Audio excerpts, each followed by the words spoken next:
അസ്സലാമു അലൈക്കും വറഹ്മത്തുള്ളാഹി വബറകാതുഹു.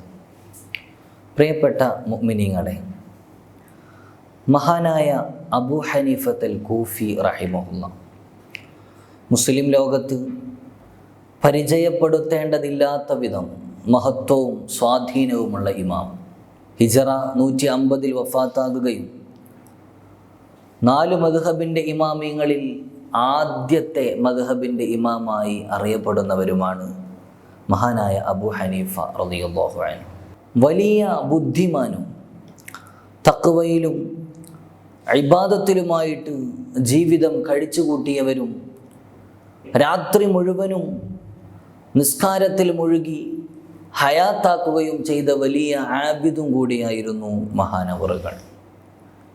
മഹാനായ അബൂ ഹനീഫ റളിയല്ലാഹു അൻഹു ഹജ്ജിന് പോകുമ്പോൾ ഉണ്ടായ സംഭവം ഒരുപാട് ഇമാമിങ്ങൾ അവരുടെ ഗ്രന്ഥങ്ങളിൽ ഉദ്ധരിക്കുന്നത് നമുക്ക് കാണാൻ സാധിക്കും.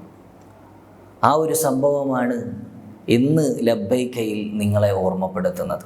മഹാനായ ഇമാം വക്കീഅ റളിയല്ലാഹു അൻഹു പറയുകയാണ്, അബൂ ഹനീഫത്തുൽ കൂഫി റഹിമഹുല്ലാ എന്നോട് ഒരിക്കൽ പറഞ്ഞു, ഹജ്ജിൻ്റെ കർമ്മങ്ങളിൽ 5 വിഷയങ്ങളിൽ എനിക്ക് പിഴവ് പറ്റിയിട്ടുണ്ടായിരുന്നു. ആ 5 വിഷയങ്ങളും എനിക്ക് പഠിപ്പിച്ചു തന്നത് ഒരു മുടിവെട്ടുന്ന ബാർബറായിരുന്നു എന്ന് മഹാനവറുകൾ പറയുന്നുണ്ട്. ആ സംഭവം മഹാനായ ഇമാം അബൂ ഹനീഫ റളിയല്ലാഹു അൻഹു പറഞ്ഞു കൊടുക്കുകയാണ്. ഞാൻ ഹജ്ജിൻ്റെ കർമ്മങ്ങളിൽ മുടി കളയാൻ ഉദ്ദേശിച്ച സമയത്ത് ഒരു ബാർബറെ സമീപിക്കുകയാണ്. ഞാൻ ആ ബാർബറോട് ചോദിച്ചു, ബികം തഹ്ലിഖു റഅസി, എത്രയാണ് എൻ്റെ മുടി വെട്ടുന്നതിന് നിങ്ങൾക്കുള്ള ചാർജ് എന്ന് ചോദിച്ചു. ഇത് കേട്ടപ്പോൾ തന്നെ ആ ബാർബർ എന്നോട് ചോദിക്കുകയാണ്, ആ ഇറാഖിയുൻ അൻത, നിങ്ങൾ ഇറാഖിക്കാരനാണോ എന്ന് ചോദിച്ചു. അപ്പോൾ ഞാൻ പറഞ്ഞു, ഞാൻ അതെ ഇറാഖിക്കാരനാണ്. അപ്പോൾ ആ ബാർബർ പറയുകയാണ്, ഹജ്ജിൻ്റെ കർമ്മങ്ങളിൽ വിലപേശലില്ലല്ലോ എന്ന് പറഞ്ഞു തരികയാണ്.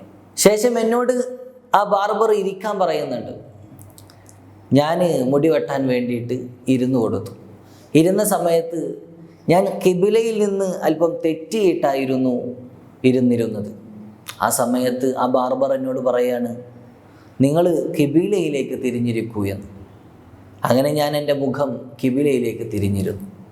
അങ്ങനെ മുടി വെട്ടാൻ നിൽക്കുന്ന സമയത്ത് ഞാൻ എൻ്റെ ഇടത് ഭാഗത്തുള്ള മുടി വെട്ടാൻ വേണ്ടിയിട്ട് ഞാനിങ്ങനെ നീട്ടിക്കൊടുത്തു. ആ സമയത്ത് ആ ബാർബർ എന്നോട് പറയുകയാണ്, നിങ്ങളുടെ വലതുഭാഗത്തുള്ള മുടി കാണിച്ചു തരൂ എന്ന്. അങ്ങനെ ഞാനത് കാണിച്ചു കൊടുത്തു. അത് വെട്ടാൻ ആരംഭിച്ചു. അങ്ങനെ മുടി ഇങ്ങനെ കളയുന്ന സമയത്ത് ഞാനിങ്ങനെ മിണ്ടാതെ മൗനം പാലിച്ചിരിക്കുകയാണ്. നമ്മളൊക്കെ ഈ ബാർബർ ഷാപ്പിൽ ചെന്ന് കഴിഞ്ഞാൽ മുടി വെട്ടുന്ന സമയത്തൊന്നും മിണ്ടാറില്ല, മിണ്ടാതെ മൗനമായിട്ട് ഇങ്ങനെ ഇരിക്കും. അങ്ങനെ ഞാനിങ്ങനെ ഇരിക്കുന്ന സമയത്ത് എന്നോട് പറഞ്ഞു, നിങ്ങൾ മിണ്ടാതിരിക്കുകയാണോ, ഫക്കബ്ബിർ, തക്ബീർ ചൊല്ലൂ എന്ന് പറഞ്ഞു. അങ്ങനെ ഞാൻ മുടി കളയുന്നത് വരെ തക്ബീർ ചൊല്ലിക്കൊണ്ടിരുന്നു. അങ്ങനെ മുടി കളയലൊക്കെ കഴിഞ്ഞ് ഞാനിങ്ങനെ പോകാൻ നിൽക്കുന്ന സമയത്ത് ആ ബാർബർ എന്നോട് ചോദിച്ചു, നിങ്ങൾ എങ്ങോട്ടാണ് പോകുന്നത്? അപ്പോൾ ഞാൻ പറഞ്ഞു, ഞാൻ എൻ്റെ താമസിക്കുന്ന സ്ഥലത്തേക്കാണ് പോകുന്നത്. അപ്പോൾ ആ ബാർബർ പറയുകയാണ്, അത് പറ്റില്ല, ആദ്യം നിങ്ങൾ 2 റക്അത്ത് നിസ്കരിച്ചിട്ട് പോകൂ എന്ന് പറയുകയാണ്. ഇങ്ങനെ 5 കാര്യങ്ങൾ മഹാനായ ഇമാം അബൂ ഹനീഫ തങ്ങളെ ഈ ബാർബർ പഠിപ്പിക്കുകയാണ്. നോക്കൂ നിങ്ങൾ, ലോകപ്രശസ്തരായ പണ്ഡിതൻ മഹാനായ അബൂ ഹനീഫ തങ്ങൾ ഹജ്ജിൻ്റെ കർമ്മങ്ങളിൽപ്പെട്ട മുടികളയിലുമായി ബന്ധപ്പെട്ട കാര്യങ്ങളൊക്കെ ഒരു ബാർബറിൽ നിന്ന് പഠിച്ചപ്പോൾ മഹാനായ അബൂ ഹനീഫ തങ്ങൾ പറയുന്നുണ്ട്, ഈ പറഞ്ഞ കാര്യങ്ങളൊന്നും ഒരു ബാർബറുടെ ബുദ്ധിയിൽ നിന്ന് വരുന്നതല്ല എന്ന് മനസ്സിലാക്കിയ ഞാൻ ആ ബാർബറോട് ചോദിച്ചു, അല്ല സഹോദര, നിങ്ങൾ കുറച്ച് മസാലകൾ എനിക്ക് പഠിപ്പിച്ചു തന്നല്ലോ, എവിടുന്നാണ് നിങ്ങൾക്കിത് കിട്ടിയത് എന്ന് അയാളോട് ഞാൻ ചോദിച്ചു.